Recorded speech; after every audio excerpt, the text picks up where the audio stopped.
jaallatamtoonni daawwattoonni badhaatuutu akkam yoo nageessan ilmaan Oromoo kan jirtan biyya keessas kan jirtan biyya alaa akkam yoo nageessan baga jala bultii ayyaana irreechaan isiniin ga'e jechuun barbaada. Egaa arrakanii fuula keessatti baanee dubbataa jirruu fi waa'ee ayyaana irreechaa ilaallateeti. Ayyaanni irreechaa ayyaana guddaa Oromoon yeroo hunda bara baraan kabajatudha.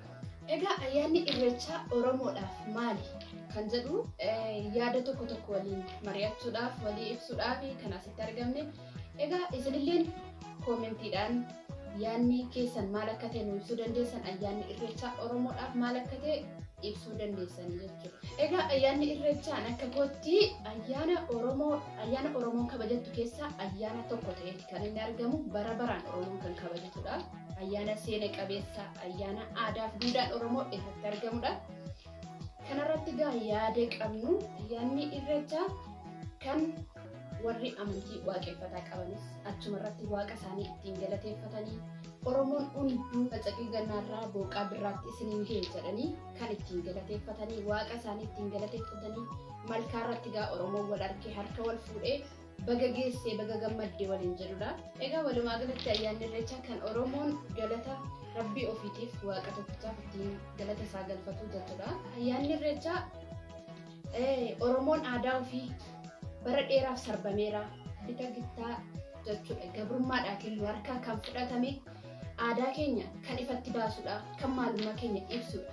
Oromoon kanaaf walitti dhufee aadaa fi duudhaa ofii agarsiisa. Walumaa galatti ayyaanni irreechaa maal akka ta'e Oromoon beeka. Durirraa kaasee amma har'aatti Oromoon aadaa ofii hin gatu. Garuu gabrummaan waan nama goone hin qabdu. Gootota meeqa aadaa keenya kan barbaadan, waa meeqa osoo aadaa keenya dhabneetiin rakkannee waan baay'ee taanee arragaa Oromoo yoona guyyaa kana ga'e gaafa ayyaana irreechaa immoo kan amantii musliimaa qabus, kan amantii kiristaanaa qabus, akkasumas amantii garaagaraa kan qabu guyyaa kana aadaa fi duudhaa ofii kan agarsiisudha.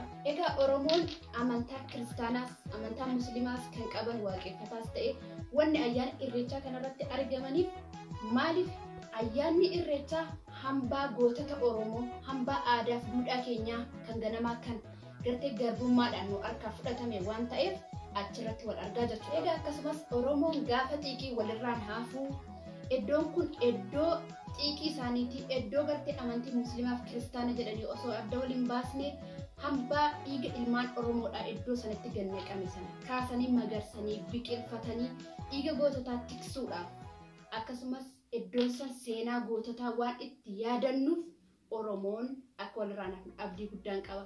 Warri musliimaas, warri kiristaanaas akkasumas warreen amantii garaagaraa qabdan ayyaanni irreechaa ayyaana keessan. Ayyaanni irreechaa irree keenyaa, lafee keenyaa, dhiiga keenyaa. Oromoon bara darbe seenaan ni yaadata yoo ta'e ayyaana irreechaa irratti Oromoon amantiidhaan osoo addan ba'in daa'ima xinnoo dhabnee, abbaa guddaa dhabnee, hayyoota garaagaraa ayyaana irreechaa irratti dhabneerra.